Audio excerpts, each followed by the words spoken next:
야, 진짜 오랜만이다. 너 그동안 뭐하고 지냈어? 이 지집에 어떻게 연락 한 번 안 할 수가 있니? 미안한데 누구더라? 내 핸드폰에 번호가 저장이 안 되어 있는 것 같은데. 대학교 때 같은 과였나? 진짜 섭섭하다. 어떻게 나를 까먹을 수 있어? 나 설이야, 곽설이.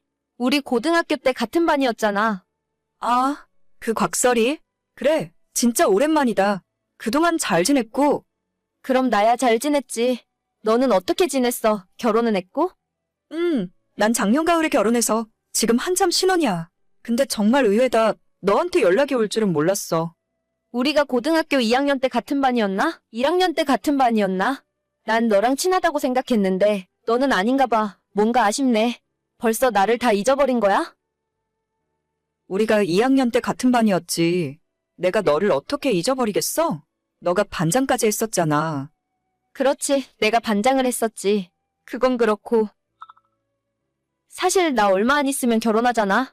오랜만에 연락했다고 오해하지는 말고 너가 꼭 내 결혼식에 와줬으면 해서. 아, 결혼하는구나? 그래, 알겠어. 초대해줘서 고마워. 고맙긴. 고등학교 동창들 오랜만에 볼 수 있어서 기대된다. 아무튼 내가 조만간 다시 연락할게. 그래, 알겠어. 이 친구에게 결혼식 초대를 받고 난 뒤 저는 한동안 손발이 덜덜 떨렸습니다. 고등학교를 졸업한 지는 벌써 10년도 넘게 지났지만 저는 단 한 번도 이 친구의 이름을 잊고 살아본 적이 없어요. 내성적인 성격을 가진 저와는 다르게 예쁘고 활발한 성격이라서 주변 사람들의 관심을 한몸에 받았던 친구였고 고등학교 2학년 때 처음이자 마지막으로 같은 반이 되었었죠. 학기 초에는 잠시 친하게 지낸 적도 있지만 작은 사건 하나 때문에 저는 1년 동안 반에서 왕따처럼 지내게 되었고 저 친구와 주변 몇몇 애들이 저를 엄청 못살게 굴었습니다. 여자들끼리 왕따 시키는 건 남자애들처럼 대놓고 때리거나 괴롭히는 방법이 아니라 은근히 제 자존심을 짓밟아 뭉개버리는 일이었어요. 체육복이나 학용품 같은 제 물건들을 빌려가서는 잊어버렸다고 하거나 다른 반 친구에게 빌려줬다고 하면서 찾을 수 없게 만들었고 돈을 뺏어가는 일도 빈번했습니다. 심지어는 같은 반인데도 불구하고 수업 시간 직전에 제 교과서를 가져가는 바람에 저만 선생님에게 혼난 적도 있어요. 친구의 괴롭힘이 점점 심해져서 담임 선생님에게 이야기한 적도 있는데 그 친구는 공부도 그런대로 잘하는 편이었고 성격도 활달한 반장이었기 때문에 선생님은 제 말을 진지하게 믿어주지 않았죠. 오히려 그 친구를 불러다가 교무실에서 삼자대면을 시켰고 적당히 악수하고 화해하라는 식으로 사건을 덮고 지나갔습니다. 그 뒤로부터 당연히 괴롭힘의 강도는 훨씬 더 심해졌고 저는 입을 다물 수밖에 없었죠. 덕분에 안 그래도 내성적이고 조용한 성격이던 저는 고등학교 졸업할 때까지 학교에서 있는 듯 없는 듯 기죽어서 지냈고 한때는 다른 사람들 앞에서 평범하게 말하는 것조차 힘들 정도로 후유증이 심하게 남았어요. 너네 이야기 들었어? 고등학교 같이 나온 설이라고 있잖아. 곽설이. 걔 다음 달에 결혼한대. 진짜? 그런 것도 주워가는 남자가 있구나? 결혼식에 내가 찾아가서 확갱판을 놔야 하는데 걔가 잘 먹고 잘 사는 거를 배 아파서 어떻게 봐. 방금 나한테도 연락 와서 청첩장 주더라. 나 아직도 걔가 밀쳐서 넘어진 곳이 아파. 어떻게 나한테 결혼한다고 연락할 수가 있지? 그 뻔뻔한 불려시가. 나 진짜 이대로는 못 넘어가겠다. 우리는 아직도 걔 때문에 힘들고 스트레스 받으며 사는데 자긴 다 까먹고 결혼식 오라고 초대를 할 수가 있어. 나 그 결혼식 갈 거야. 가서 뒤집어 놔야 직성이 풀릴 것 같아. 야, 그럼 우리 이렇게 한번 해볼까? 그 친구들 3명은 대학에서 친해졌어요. 고등학교 시절엔 다들 조용한 성격이라 서로의 존재를 모르고 지냈지만 같은 대학 다니면서 만나게 되었고 우리 모두는 한 가지 공통점이 있었습니다. 설이를 비롯한 당시 고등학교의 일진 애들한테 괴롭힘을 당하고 반에서 왕따를 당한 적이 한 번쯤은 있었다는 사실이에요. 그 무리들이 일반 학생들을 괴롭히면서 돈과 물건을 뺏고 때리고 모욕을 주는 일이 너무 흔했기 때문에 대부분의 친구들은 걔네들에게 원한 하나씩은 품고 있었거든요. 아마 자기는 즐거운 학창시절이었으니 저희 같은 피해자들이 어떤 기분으로 지금까지 살고 있었는지 전혀 기억도 못하고 알고 싶지도 않았겠죠. 자긴 잊어버렸어도 당한 우리들은 한날 한시도 그 이름들을 잊어버린 적이 없습니다. 한때는 예쁘장하게 생긴 설이가 연예계에 데뷔하기를 바랬던 적도 있어요. 그래야 제가 그녀의 고등학교 시절을 폭로하고 사회에서 매장시켜 버릴 수 있을 거라 생각했거든요. 제가 먼저 하던 다른 친구가 먼저 폭로를 하거나 걔한테 당한 사람이 한둘이 아니니까 다 같이 한마디씩 하면 아니라고 발뺌할 수도 없었을 텐데. 불행인지 다행인지 대학교 들어간 이후로는 거의 소식을 들을 수 없었고 사회생활하면서 점점 옛날의 기억도 희미해져 갔습니다.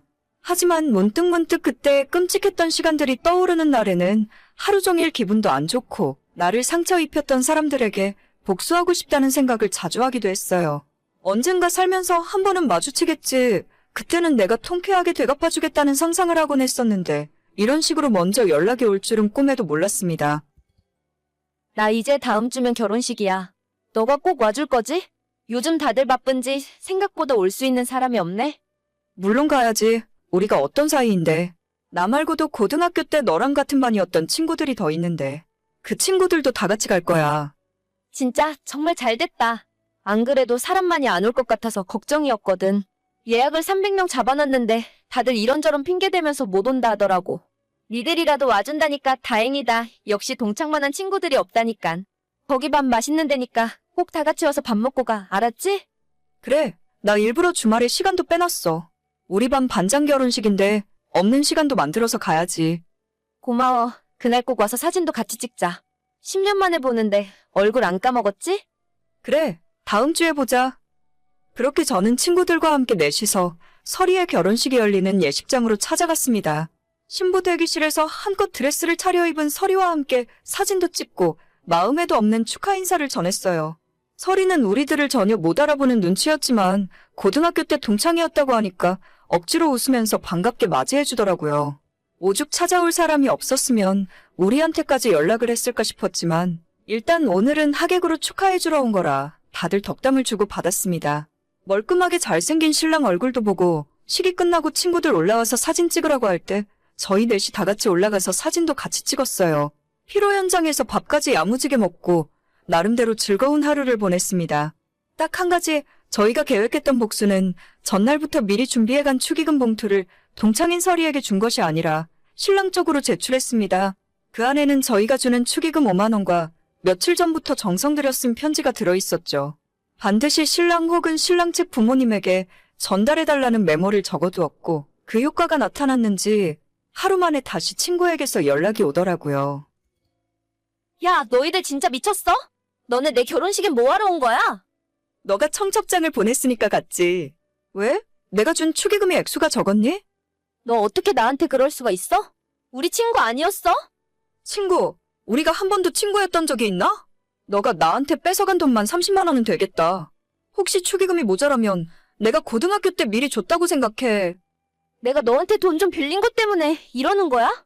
아무튼 너희들 그거 장난이라고 빨리 이야기 좀 해줘. 시부모님들이 이혼하라고 난리야. 시아버님 되실 분이 교육감 선거에도 나가신 분인데 너가 이러면 내가 뭐가 되니? 장난은 무슨 장난? 너는 처음부터 끝까지 계속 장난이라고 하더라? 돈을 뺏은 것도 장난이고 애들 때린 것도 너한테는 전부 장난이지? 걔네들은 아직도 그때 생각만 하면 자다가도 벌떡벌떡 일어나.